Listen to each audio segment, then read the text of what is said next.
हन्ता सन्तानहन्तारो यत्पादाम्बुजरेणव प्रियाणां तान् निजाचार्यान् प्रणमामि मुहुर्मुहुः यदनुग्रहतो जन्तु सर्वदुःखातिको भवेत् तमहं सर्वदा वन्दे श्रीमद्वल्लभनन्दनम् अज्ञानतिमिरान्धस्य ज्ञानाञ्जनशलाकया चक्षुरुन्मीलितं येन तस्मै श्रीगुरवे नमः।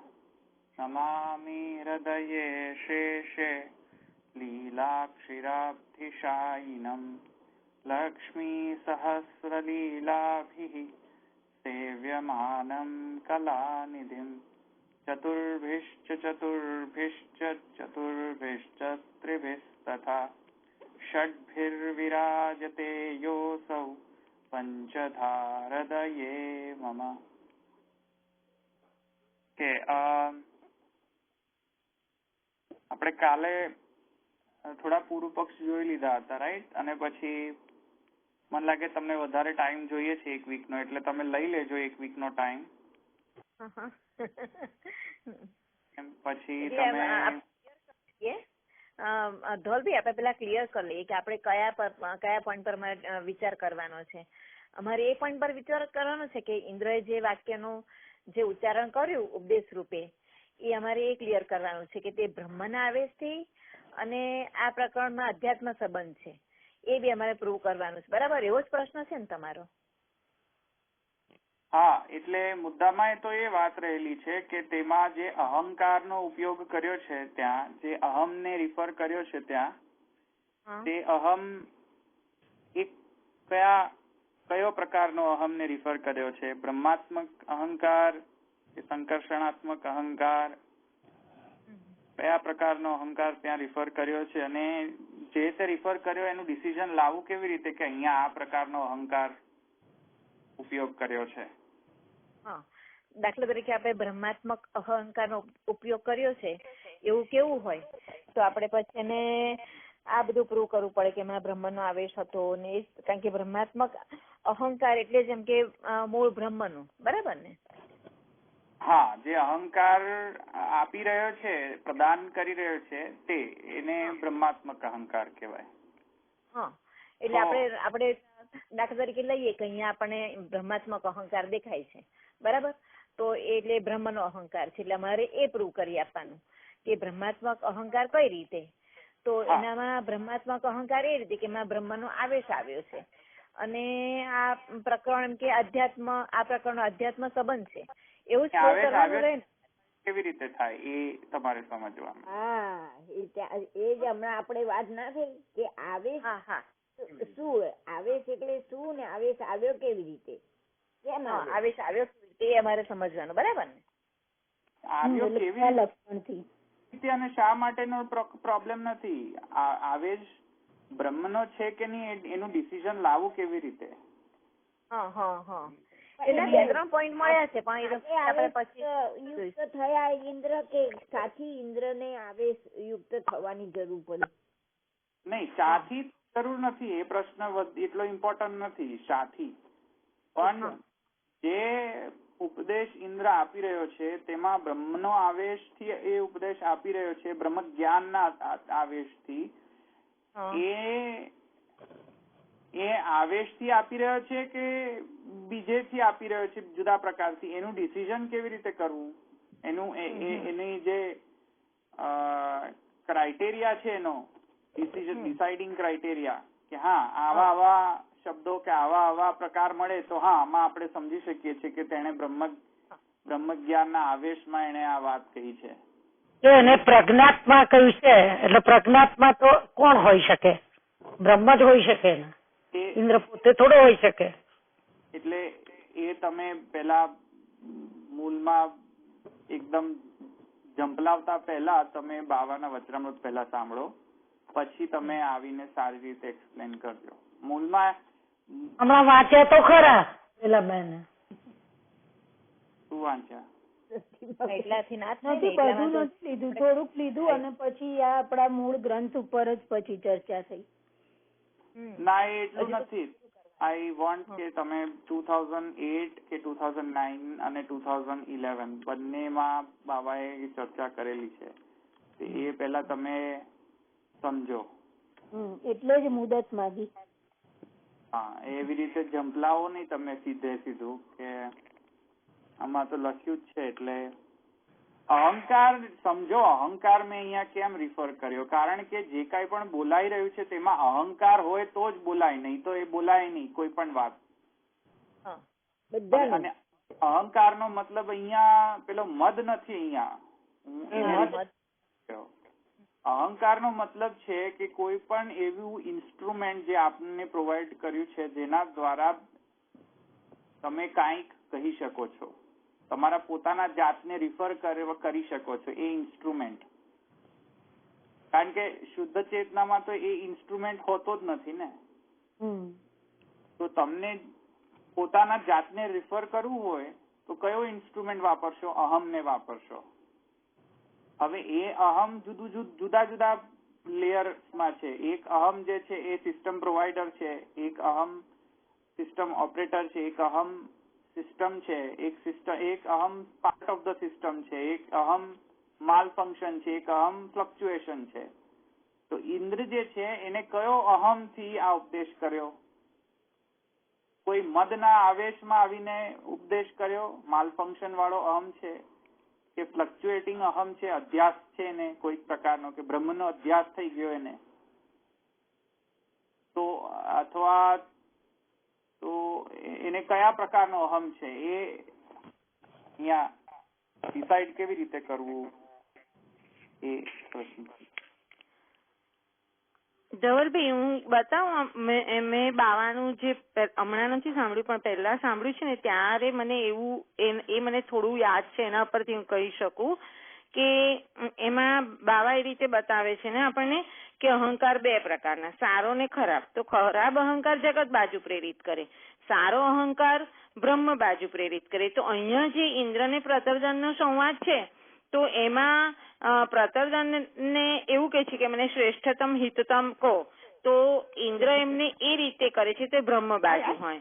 અને બીજી વસ્તુ એ પણ કે જેમ કે આપણે ગીતાજીમાં બાવાએ ત્યાં એમ પણ બતાવ્યું કે ગીતાજીમાં પણ ભગવાન કેટલી બધી વાર અર્જુનને ઉપદેશ આપતી વખતે અહમ શબ્દ વાપરે છે. તો શું એમને કઈ અહંકાર છે?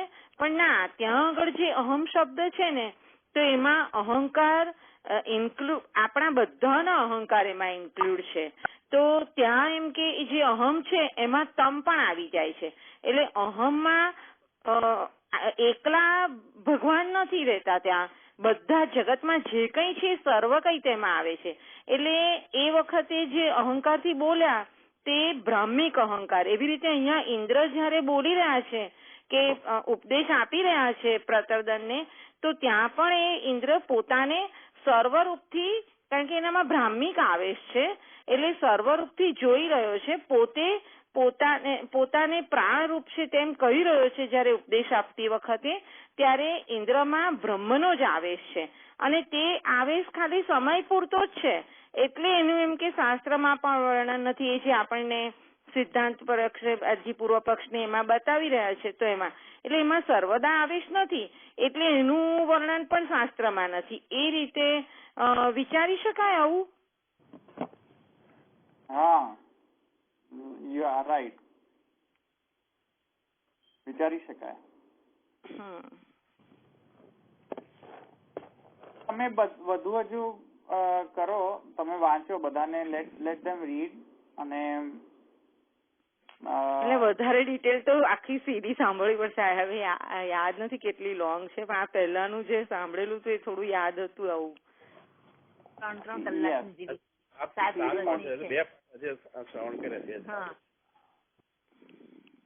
અધ્યાસ વાળો સાંભળ્યું ને? હા, એટલે તમે સાંભળો એટલે ક્લિયર થાય. તો હા, પણ તમારો ડાયરેક્શન બરાબર છે.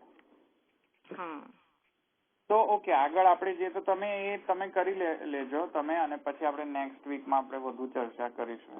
આપણે આગળ જઈએ તો બીજા બધા જે પૂર્વ પક્ષો જે છે એમાં મને લાગે છે કે તમે જયારે વાંચ્યું હશે ત્યારે તમને આ બધા પૂર્વ પક્ષનો તો કોઈ પ્રોબ્લેમ નહીં રહે, કારણ કે સિમ્પલ છે આ બધા પૂર્વ પક્ષો. જેનો સિદ્ધાંતમાં જયારે આપણે આન્સર સાંભળીએ છીએ તો આપણને આઈ થિંક તમને ખબર પડી ગઈ હશે. એટલે એમાં તમે વાંચવાના દરમિયાન તો તમને મન નથી લાગતું તમને ક્યાંય પ્રોબ્લેમ હોય એમાં, રાઈટ? એ પૂર્વ પક્ષોમાં જે મુખ્ય જે પૂર્વ પક્ષ જે અત્યારે આપણે જોવા માંગી રહ્યા છે એ બીજો એ છે કે જયારે આપણે અહંકારની વાત કરતા હોઈએ છીએ એ અહંકારને રિફર કરીને જ આપણે કંઈક બોલી શકીએ છીએ અને ઉપદેશ કરી શકીએ છીએ. એ અહંકાર જે છે એ આપણને મળેલો એક ડિવાઇસ છે, ઇન્સ્ટ્રુમેન્ટ છે, અને એ ઇન્સ્ટ્રુમેન્ટ થી આપણે પોતાના જાત એઝ એ હોલ રિફર કરી શકીએ છીએ. મતલબ કે હોલ રિફર કરી શકીએ છીએ એટલે કે હું જયારે કહીએ ત્યારે હું એટલે કોણ?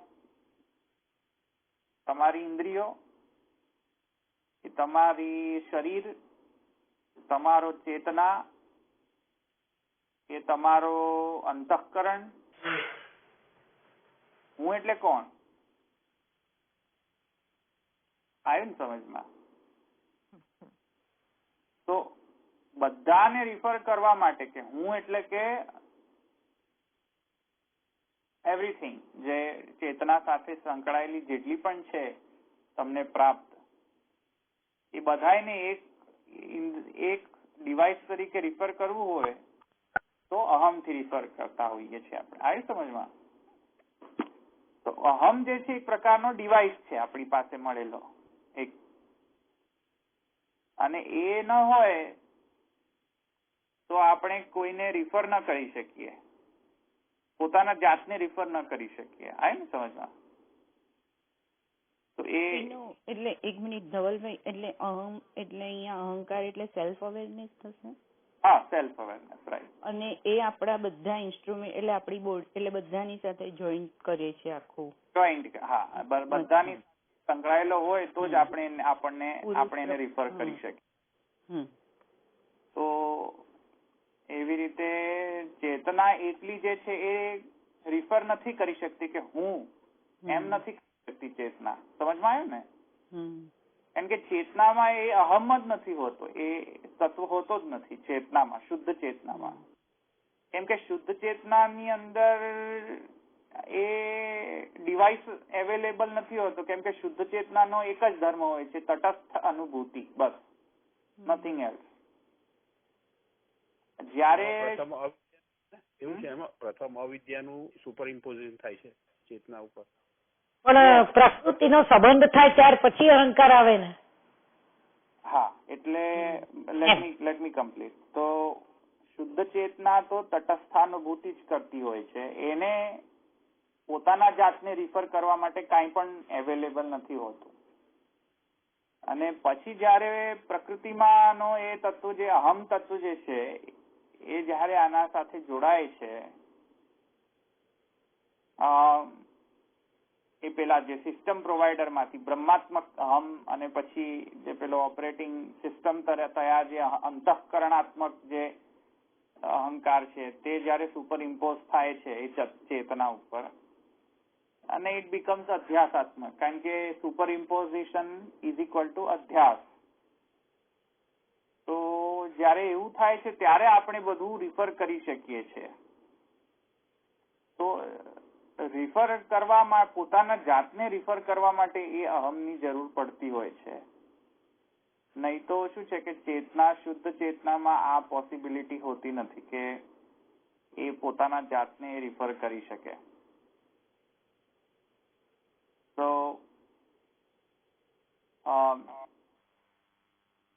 એ અહમ ને માટે વેદ એમ કહે છે કે, શ્લોક છે 52, એક મિનિટ, હા, એટલે વેદ એમ કહે, એટલે ભાગવત એમ કહે છે, સોરી, કે સહસ્ત્ર શિરસમ સાક્ષાત યમ અનંતમ પ્રચક્ષતે.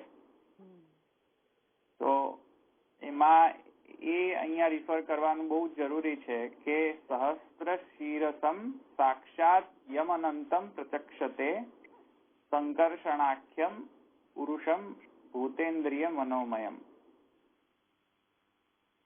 તો આ જયારે ભાગવત કહેતું હોય સહસ્ત્ર શિરસમ સાક્ષાત યમનંતમ પ્રચક્ષતે.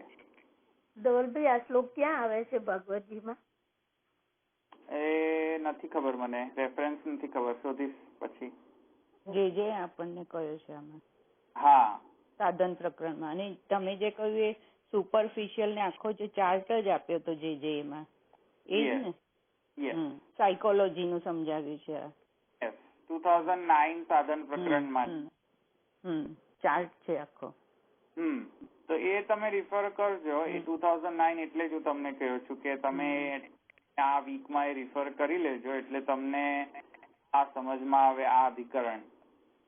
તો એમાં સહસ્ત્ર શિરસમ સાક્ષાત યમનંતમ પ્રચક્ષતે સંકર્ષણાખ્યમ પુરુષમ ભૂતેન્દ્રિય મનોમયમ.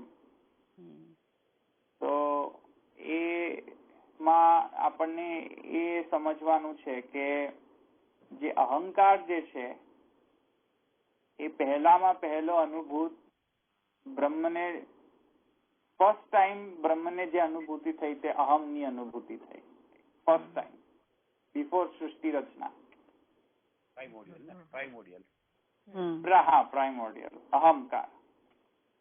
એટલે બ્રહ્મને જયારે પોતાનો અહમ સ્ફુરિત થયો કે હા હું એમ, એ પ્રાઇમોડિયલ અહમમાં એ બ્રહ્મને જયારે ફીલ થયું, એ અહમમાં બ્રહ્મે જુદા જુદા નામ રૂપ અને કર્મ જોયા એ અહમમાં. અને એ અહમમાં એ જોવાના કારણે તેને એકોહમ બહુશ્યામ થવાનું વિચાર્યું કે આ જે હું આવો છું તેથી કરીને હું હવે બહુ થાઉં. એકો અહમ બહુશ્યામ. તો અહમ તો આવ્યો ને. તો અહમ ન હોય તો એકોહમ ની ખબર કેવી રીતે પડે કે એકોહમ માં છે શું? એ એકમાં બહુવિધતા છે એ ખબર હોય તો બહુશ્યામ ખબર પડે ને કે હા તો પછી હું થઈ શકું બહુશ્યામ. પણ અહમ જ ન ખબર હોય કે હું કોણ, તો પછી કેવી રીતે બહુશ્યામ થાય? સમજમાં આવ્યું ને? તો એકોહમ બહુશ્યામ પ્રજાએ એ ઈચ્છા પ્રકટ કરી અને એ તો બ્રહ્મને ઈચ્છા થાય તો એ પ્રકટ થઈ જાય ઈચ્છા માત્રથી. તો એ ઈચ્છા ને કારણે આ વિવિધ નામ રૂપ કર્મ રૂપ જગત પ્રકટ થઈ ગયો.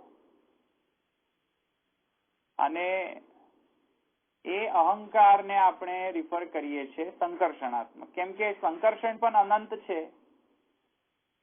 બ્રહ્મનો અહંકારમાં પણ અનંત નામ રૂપ કર્મ છે. અને બ્રહ્મ જે છે એ સંકર્ષણ પર શયન કરે છે. અને એવી રીતે સંકર્ષણ જે છે એ અનંત છે, અનંત પર શયન કરે છે. તેથી સંકર્ષણ જે છે પણ અહંકારના આધિદૈવિક સ્વરૂપ છે. કેમ કે અહમમાં જ બધું સ્ફુરે છે બ્રહ્મને. અનંત નામ રૂપ કર્મ. સમજમાં આવ્યું ને? તો એવી રીતે આ સૂત્રકાર શું કહે છે કે વામદેવને આવી રીતે હું સૂર્ય છું, હું ચંદ્ર છું,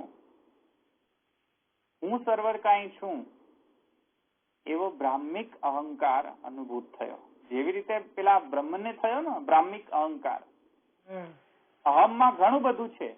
હું આ પણ છું ને હું આ પણ છું ને હું આ પણ છું. અનંત છું હું. જયારે અનંત અનુભૂતિ થાય અહમમાં, ત્યારે એ બ્રાહ્મિક અહંકાર છે એમાં પર્સનલ અંતઃકરણાત્મક કે અધ્યાસાત્મક અહંકાર નથી. સમજમાં આવ્યું ને? તો વામદેવને પણ આવું જ અનુભૂત થઈ હતી બ્રહ્મ જ્ઞાનના આવેશમાં કે હું સૂર્ય છું, હું ચંદ્ર છું, મનુ છું, આ સર્વ કાંઈ છું. તો એમાં એક અહમ થોડી છે, એમાં તો ઘણા બધા અહમ રિફર કરવામાં આવ્યા છે ને બ્રાહ્મિક. તેથી સૂત્રકાર કહે છે, સૂત્રકાર શું કહે છે જુઓ, શાસ્ત્ર દ્રષ્ટ્યા તો ઉપદેશ વામદેવવત. હા, વામદેવવત છે તે. તો ઇન્દ્રમાં વામદેવવત છે કે નહીં? છે. એ ડિસાઈડ કરવું પડશે કે હવે એ અખંડ બ્રહ્મના જે બ્રહ્મનો જે અહંકાર જે છે એ અહમથી એ જ્ઞાન આપી રહ્યો છે કે એ પોતાના પર્સનલ જે અભ્યાસ કે એના કારણે આવા ઉપદેશ આપી રહ્યો છે. સમજાય ને? તો વામદેવવત કહી રહ્યા છે કે નહીં એ વામદેવવત છે. જેમ વામદેવ પોતાને રિફર કરી રહ્યો છે, હું જે છે એ સર્વકાય છું, તેથી કરીને એને એક અહંકાર ફીલ નથી થતો, એને બ્રાહ્મિક અહંકાર ફીલ થાય છે. તો એ તેથી કરીને સૂત્રકાર એવું કહે છે કે નહીં, અહીંયા વામદેવવત જાણવું. સમજાય ને? વામદેવ ને આવી રીતે બ્રાહ્મિક અહંકાર છે. જે બ્રહ્મનો અહંકાર કેવો હોય છે કે અનંત નામ રૂપ કર્મ ત્યાં જણાય છે. એવી રીતે વામદેવને પણ પોતાના બ્રહ્મજ્ઞાનના આવેશમાં અનંત નામ રૂપ કર્મ નો અહમ ફીલ થાય છે. 2011 પણ બાવા એવી રીતે નામ રૂપ ને કર્મથી એવી રીતે બતાવ્યું છે. હા, રાઈટ 2011 છે. તો હવે આ જયારે સિદ્ધાંત થયો તો પૂર્વ પક્ષ શું કહે છે કે ત્યાં તો જો વામદેવ પોતાને જ રિફર કરતો હોય બ્રહ્મજ્ઞાનના આવેશમાં, તો એ જે એની પ્રતીતિ જે છે બ્રહ્મના અહંકારની જે પ્રતીતિ, ઇલ્યુઝન નહીં, પ્રતીતિ, બ્રહ્મ નહીં, પેલો બ્રહ્મ નહીં, એ નહીં, બ્રહ્મ પેલો ઇલ્યુઝન, આભાસ. તો એ જે બ્રહ્મજ્ઞાનની જે પ્રતીતિ છે એને ઇલ્યુઝન નથી કહેતા, પ્રતીતિ જે છે એના અખંડાદ્વૈત ભાનમાં એને એવું કહ્યું જો હોય કે હું જુદું પાડીને એમ કહે કે હું મનુ હતો, હું સૂર્ય હતો, એને જો અભેદથી કહ્યું હોત તો એને હું રિફર કર્યો જ કેવી રીતે? હું અને સૂર્ય એ બંને જુદા થયા કે નહીં? હું અને મનુ જુદા થયા કે નહીં? દ્વૈત આવ્યો ને? તો પછી અહીંયા તો બ્રહ્મજ્ઞાન કેવી રીતે હોય? બ્રહ્મજ્ઞાનમાં તો હું જ ખબર ન હોય, તો અહીંયા બ્રહ્મજ્ઞાન કેવી રીતે આવ્યો? બ્રહ્મજ્ઞાનમાં તો હું અને તે અને હું એનો અદ્વૈત હોય, તો અહીંયા તો દ્વૈત આવી ગયો. ઇન્દ્રની બાબતમાં તો દ્વૈત આવી ગયો ને? સમજવાય ને? ઇન્દ્રની બાબતમાં વામદેવમાં પણ દ્વૈત થયું. તો પછી એ એવું કે છે ને કે હું સૂર્ય છું, હું બ્રહ્મ હતો, હું સૂર્ય હતો, હું બ્રહ્મ મનુ હતો, ત્યાં પણ દ્વૈત આવે ને વામદેવમાં પણ. હા, તો પછી હવે તમે કેવી રીતે એને કહી શકો છો કે આ અખંડ બ્રહ્મ જ્ઞાન, બ્રહ્માદ્વૈત નો જ્ઞાન છે? તો ત્યાં સિદ્ધાંત શું કહે છે જુઓ, એ તો વાંચ્યો છે ને તમે સિદ્ધાંત પક્ષ? શું કહે છે? આને કેવી રીતે હવે માનવું? આને કેવી રીતે જવાબ આપવો? બોલો. બ્રહ્મ જ હોય ને બ્રહ્મ તરફ જાય, પેલું સમાધિ સંપ્રજ્ઞાત ને અસંપ્રજ્ઞાત સમાધિ. તો શું જવાબ છે એનો? એમાં એવો જવાબ છે કે અસંપ્રજ્ઞાત સમાધિમાં એમને બ્રહ્મનો આવિર્ભાવ થાય છે. તે વખતે બહારનું અંદરનું જ્ઞાન હોતું નથી. અસંપ્રજ્ઞાત સમાધિમાં અદ્વૈત હોય છે. એટલે તે વખતે એ જે અસંપ્રજ્ઞાત સમાધિ છે એમાં અદ્વૈત હોય. તે વખતે એ બ્રહ્મભાવમાં એને એ કાલમાં એને વાક કે ઇન્દ્રિયો કે કશાનો એનો લય થઈ જાય છે, અભાવ થઈ જાય છે. અદ્વૈત હોય છે બધાનું. હા, એટલે હું મનુ હતો, હું સૂર્ય હતો, તેથી કરીને અહીંયા બ્રાહ્મિક અહંકાર છે એવું તો આપણને સમજાય છે. એટલે હું મય કેમ કે હું સર્વ રીતે છું એવું અહીંયા આપણને સમજાય છે વામદેવમાં. એવી રીતે અહીંયા અને ત્યાં આપણે જો સમજીએ તો ત્યાં કોઈ અખંડ અદ્વૈત નો કઈ દ્વૈત નથી આવી જતો હું બોલવાથી, કેમ કે બ્રહ્મના કેસમાં પણ પછી તો અદ્વૈત આવી જશે ને. પણ એ દ્વૈત જે છે એ કઈ અદ્વૈત થી વિરોધ નથી પાછો. બરાબર. કારણ કે અદ્વૈત નો મતલબ એનો મતલબ દ્વૈત નહીં એવો નથી. અદ્વૈત નો મતલબ દ્વૈત નહીં એવું તો થોડી થશે શુદ્ધાદ્વૈતમાં. અદ્વૈત નો મતલબ છે કે દ્વૈત નો વિરોધી અદ્વૈત નો વિરોધી દ્વૈત નથી. સમજમાં આવ્યો? અદ્વૈત નો વિરોધી દ્વૈત નથી. શું છે? ભેદ સહિષ્ણુ અભેદ. એટલે શુદ્ધાદ્વૈતમાં પ્રોબ્લેમ ના થાય. ના, કે ભેદ સહિષ્ણુ અભેદ છે. નહીં તો પાછું શંકરાચાર્યજી ને પૂછે તો કે હું રિફર કર્યો, હું તો આવી જાય, હું તો આભાસ છે, ઇલ્યુઝન છે, વિવર્ત છે. સમજમાં? હું જેવું કઈ છે જ નહીં. શંકરાચાર્યજી ને પૂછો તો એ જ બ્રહ્મ છે, પછી ક્યાંથી હોય? એ પોતે જ બ્રહ્મ થઈ જાય પછી. એટલે હું તો છે જ નહીં ત્યાં. હું છે પણ એ શું છે? મિથ્યા છે.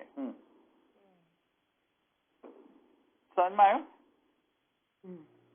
એ શાંકર વેદાંતમાં એવું છે કે હું એ મિથ્યા છે, પણ શુદ્ધાદ્વૈતમાં હું મિથ્યા છે નહીં. સમજમાં આવ્યું ને? બરાબર છે. હું નથી, હું અહમ જે છે મિથ્યા નથી. સમજમાં આવ્યું? બરાબર છે. પછી બીજો પૂર્વ પક્ષ ઉત્પન્ન થાય છે કે જો આ વામદેવને તમે એમ માનો કે એને બ્રહ્મજ્ઞાનનો આવેશ થયો છે, કે અથવા તો બ્રહ્મ આવેશ ઇન્દ્રને થયો છે, જો આવું ગણો તો શાસ્ત્રમાં તો બે જ અવસ્થા પ્રચલિત છે બ્રહ્માવેશની. યા તો તમે સુષુપ્તિમાં થાઓ, યા તો તમે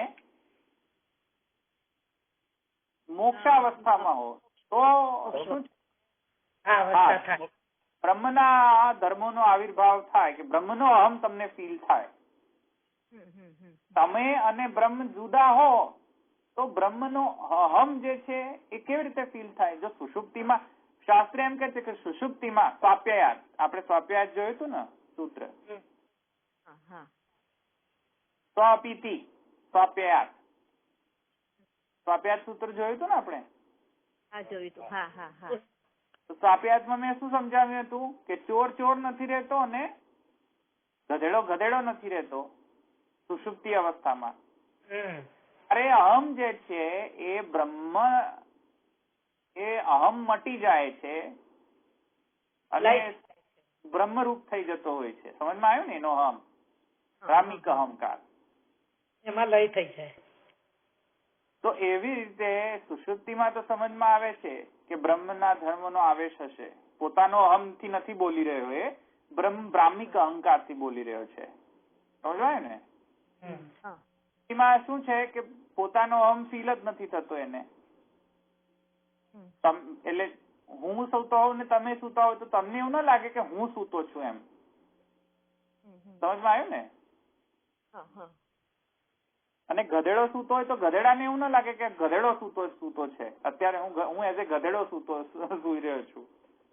સુવામાં તો બધા એક સરખા જ થઈ ગયા ને.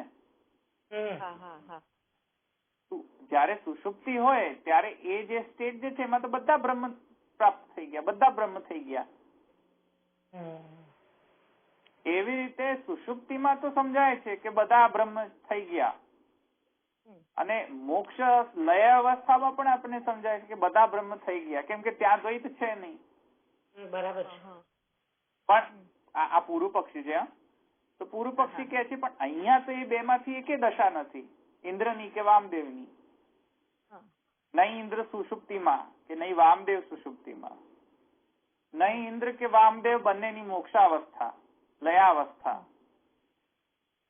તો પછી આમાં બ્રહ્મનો આવેશ થયો કેવી રીતે? સમજમાં આવ્યું? અહીંયા તમે ગણ્યું કેવી રીતે કે આમાં બ્રહ્મનો આવેશ છે? આવ્યું સમજમાં? ધવલભાઈ, એવું કહી શકાય ને કે ઉપદેશની અવસ્થામાં બ્રાહ્મિક અવસ્થા થઈ શકે છે કે નહીં? ના, એ જ વાત આવે છે કે જયારે ઉપદેશ આપવાનો હોય ત્યારે અમુક ઉત્તમ જે અધિકારી હોય ને એને જ ઉપદેશ આપતી વખતે એના અધિકારના ઉત્કર્ષથી તેમાં બ્રહ્મનો આવિર્ભાવ થાય છે જ એમ કે છે. એટલે તે વખતે જ એ ઉત્તમ અધિકારી હોય તો જ. એ પાછી શરત મૂકી છે. એટલે કેવી રીતે?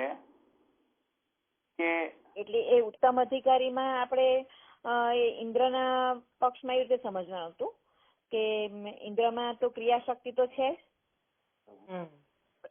પ્રભુની ક્રિયાશક્તિ તો છે જ, અને એનો જ્ઞાનનો તે વખતે થાય છે એટલે એને ઉત્તમ અધિકારી તરીકે ગણ્યો છે. પણ તેમ છતાં એકદમ એની ડેફિનેશન ક્લિયર કરવાની એમ તો બાકી છે, પણ આ રીતે કંઈક સમજાતા ઉત્તમ અધિકારીનું.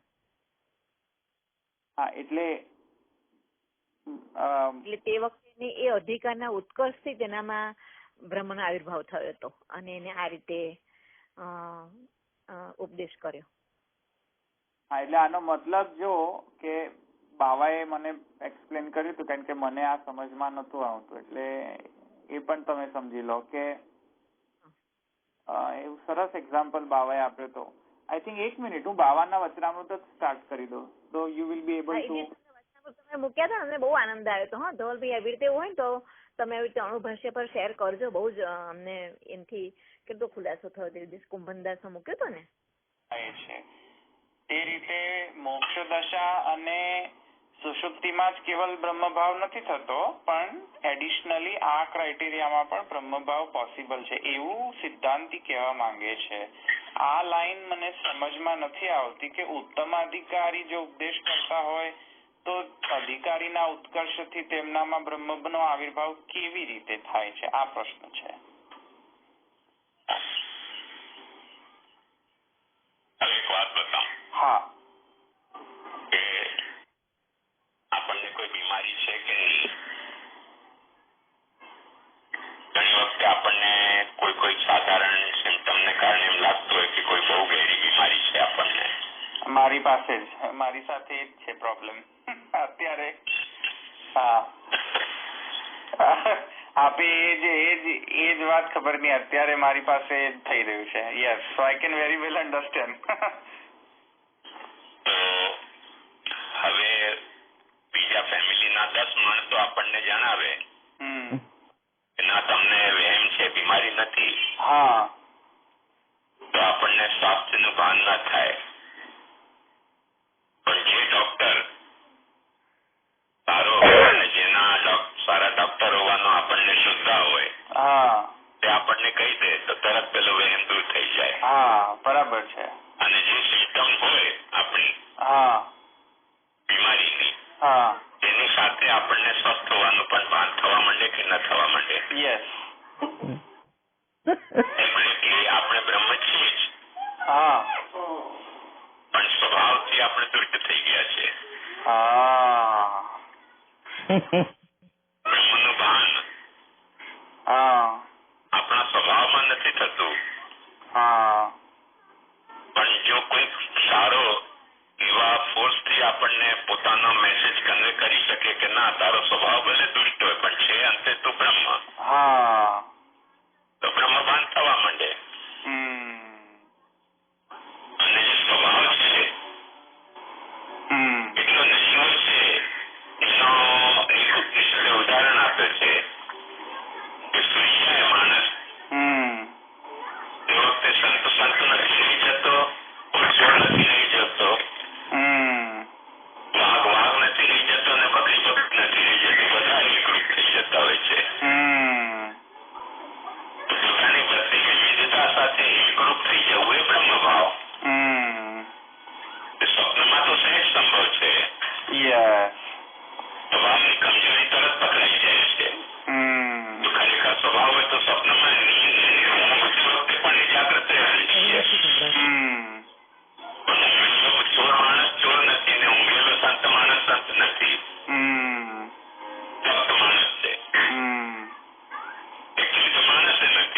હા રાઈટ. માણસ નથી એટલે માણસનો રૂપ એનો મટી નથી જતો, તો એનો ભાવ મટી જતો હોય છે તે વખતે. ઓકે. પાછળ ડિસ્ટર્બન્સ બહુ આવતું સંભળાયું નથી. બરાબર નથી સંભળાયું. પહેલા થોડું જાઓ ને ધવલભાઈ, તમે જો થોડું સમજાવી શકતા હોય તો, કારણ કે એક પ્રોબ્લેમ છે આ તો, કે અધિકારી ઉત્તમ અધિકારીનો જે છે તે સમજાવે તે પ્રોબ્લેમ તો છે જ. હવે સમજાવ્યું ને કે જયારે કોઈ ઉત્તમ અધિકારી ઉપદેશ કરતો હોય, જેને ઓલરેડી બ્રહ્મ જ્ઞાન મેળવેલું હોય, એટલે એને ડોક્ટર તરીકે કહ્યું ને બાબાએ કે તમને કોઈ બીમારી હોય અને આ માણસો કહે તો કોઈ પણ એને ભાવ ના આપે, ઘરના માણસો જે છે તેને કોઈ વેલ્યુ નહીં, અને માણસો જે હોય જે એક્સપર્ટ હોય એ લોકોની વેલ્યુ હોય. રાઈટ? સમજમાં આવ્યું? એટલે આપણે ઉભા થઈ જઈએ.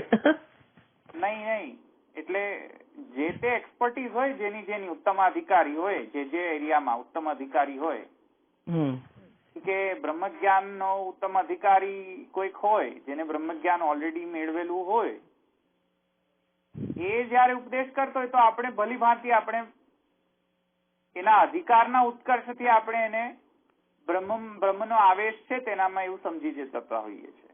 સમજમાં આવ્યું? એ એનો અધિકારનો ઉત્કર્ષ છે. જેમ ડોક્ટર કે તમને ભાઈ તમને ટીબી નથી કે તમને હાર્ટ પ્રોબ્લેમ નથી, તો આપણે કઈ ચેક કરવા ગયા હતા કે એને કઈ રીતે કહ્યું કે હાર્ટ પ્રોબ્લેમ નથી, ચાલો બધું ફાઇન્ડ કરો. મારા જેવું કેમ બિલીવ કરી દઈએ છીએ આપણે? ડોક્ટરમાં બ્રહ્મનો આવેશ થયો હોય ત્યારે આપણે બોલીએ ને કે હા અચ્છા તો બ્રહ્મ બોલ્યા, હવે બ્રહ્મ જ્ઞાન, હવે આપણે ક્વેશ્ચન ના કરાય. સમજમાં આવ્યું? ડોક્ટર કે બધું સાચું, બ્રહ્મ જ્ઞાન આવ્યું સમજમાં? એટલે અધિકારીનો ઉત્કર્ષ, ઉત્તમ અધિકારી કે ડોક્ટર કે તમને આ બીમારી નથી, તો તમે બીમારી માટે એનું તમે બ્રહ્મ ભાવથી તમે એને ગ્રહણ કરી લો કે હા આ તો. સમજમાં આવ્યું? એવી રીતે ઇન્દ્રએ જયારે ઉપદેશ કર્યો, ઇન્દ્રને બ્રહ્મ જ્ઞાન છે અને એનો હિસ્ટોરિકલ પણ હિસ્ટ્રી પણ એમણે આપેલી છે. સ્વપ્નમાં ઊંઘમાં બધું શું નહીં, તો એ સેમ સ્ટેટ સ્વપ્નમાં પણ પોસિબલ છે એમ કહ્યું છે બાબાએ. કે એકલા જ અવસ્થામાં થાય એવું નથી, આમાં પણ થાય એવું કે છે. જાગે તો નથી. હા આવ્યું ને સમજમાં? એટલે ઉત્તમ અધિકારીઓ જો બ્રહ્મની ભાવના કરે તો તેમાં આવેશ થાય છે, એમ આવિર્ભાવ થાય છે. જેવી રીતે ડોક્ટર જે છે એ એમ કહે કે ભાઈ અમારો ફાઇનલ છે નિર્ણય, અમે એક્સપર્ટ છે કે નહીં, અમારો આ નિર્ણય ફાઇનલ છે કે આ ડિઝીઝ ક્યોરેબલ નથી, તો બ્રહ્મ ભાવ થઈ ગયો કે નહીં, બ્રહ્મનો આવેશ. પછી આપણે એમ ચેક કરવા જઈએ કે ચાલો આ ડોક્ટર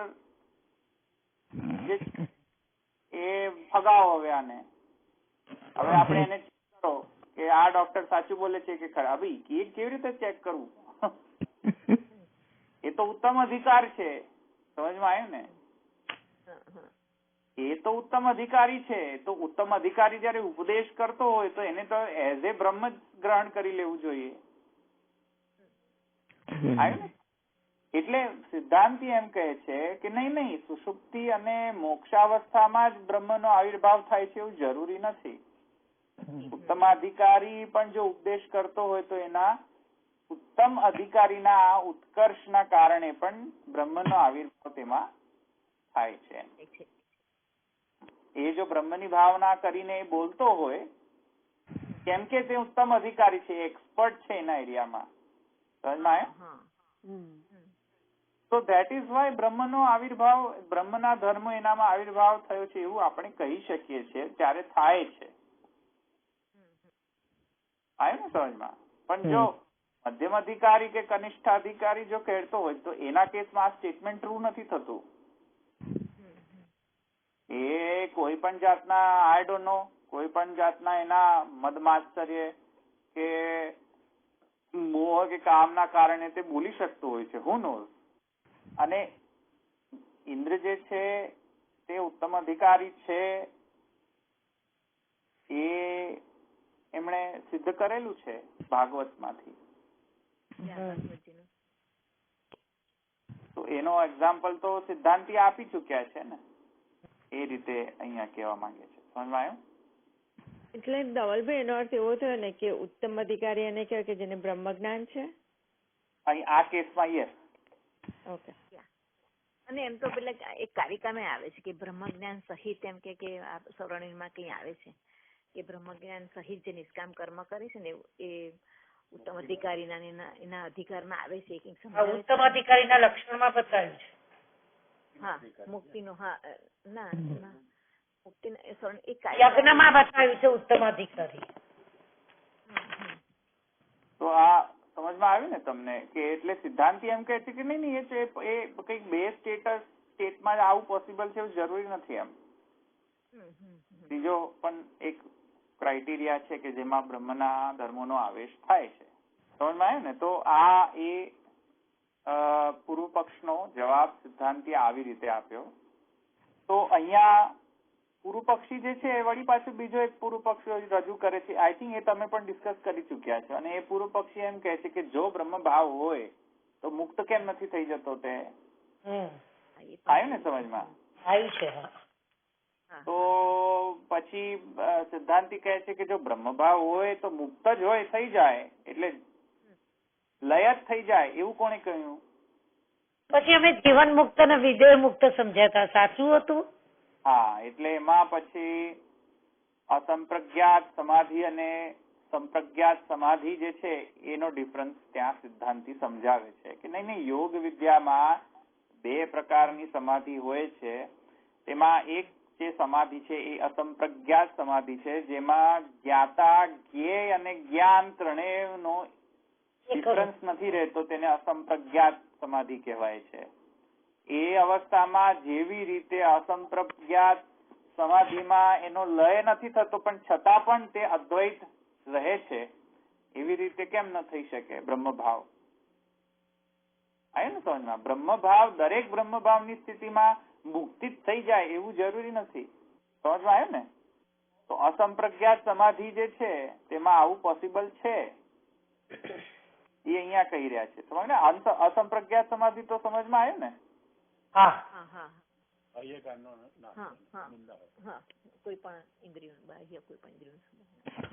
એટલે અસંપ્રજ્ઞાત સમાધિ એટલે જ્ઞાતા, જ્ઞેય અને જ્ઞાન નો અદ્વૈત થઈ જાય, અભેદ થઈ જાય. જ્ઞાતા, જ્ઞેય અને જ્ઞાન, આ ત્રણેય નો અભેદ થઈ જાય.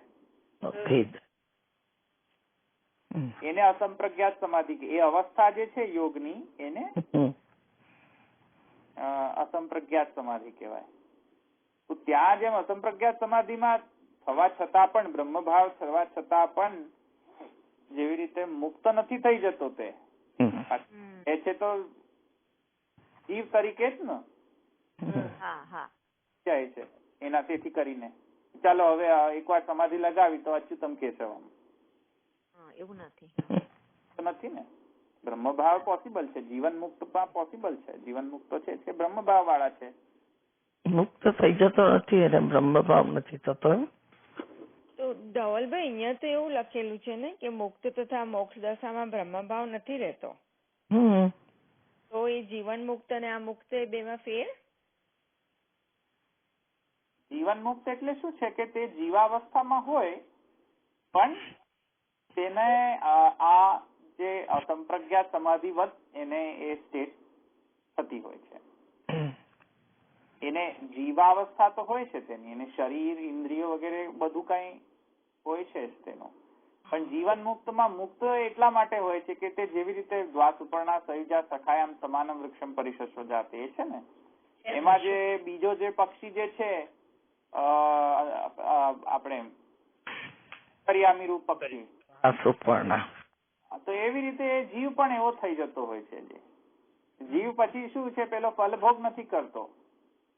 સમજમાં આવ્યું ને? ફલભોગ નથી કરતો. સુખદેવજી જન્મજાત જીવન મુક્ત. It is as good as કે તટસ્થ અનુભૂતિ કરતો હોય છે તે, અને જે પણ ફીલ થતું હોય છે તેમાં એનો રાગ દ્વેષ મોહ વગેરે કશું એને વિષય પ્રત્યે હોતા નથી. જે હોય તે અનુભૂત કરતો હોય છે વિધાઉટ રાગ દ્વેષ મોહ મદ માત્સર્ય વગેરે. તો અહીંયા સુધી તો પૂર્વ પક્ષો બધા, હવે તમે બીજા બધા જે નાના મોટા પૂર્વ પક્ષો જે છે એ તો તમે સમજી લીધા છે, રાઈટ? અર્ચી માર્ગ જે છે, સદ્ય મુક્તિ વગેરે વગેરે, તો આ સામે બહુ જ ઈઝી છે, તો એમાં તો મને લેવાનું કોઈ જરૂરિયાત લાગતી નથી. કે આગળ બીજા જે સૂત્ર છે નેક્સ્ટ ટાઈમ કરશું આપણે. અહીંયા આપણે રાખીએ. તમે ત્યાં જે સાધન પ્રકરણ જે છે 2009 અને 2011 એ તમે થોડું વાંચીને આવજો, આનું રિવિઝન થઈ જાય. હા, એટલે તમે આ બધા અહંકારના ટાઈપ્સ તમે બરાબર સમજી લેજો. આ બ્રહ્માત્મક અહંકાર જે છે તે સંકર્ષણાત્મક છે, અંતઃકરણાત્મક વગેરે બાવાએ સારી રીતે સમજાવ્યા છે. આપણે આશ્રનો પદ લઈ લે. ત્રણેયના ચરણ કેરો ભરોસો, ત્રણેયના ચરણ કેરો, શ્રી વલ્લભ નખ ચંદ્ર છટા બિના, સબ જગમાં જય અંધેરો ભરોસો, ચરણ साधन और नहीं आकली में, जासु हो निवेरो, सुर कहा कहे द्विविधांधरो, बिना मोल को चेरो भरोસો, ચડાઈ ન ચરણ કે. વલ્લભાધીશ જય શ્રી ગોસાઈજી દ્વારિકાધીશ.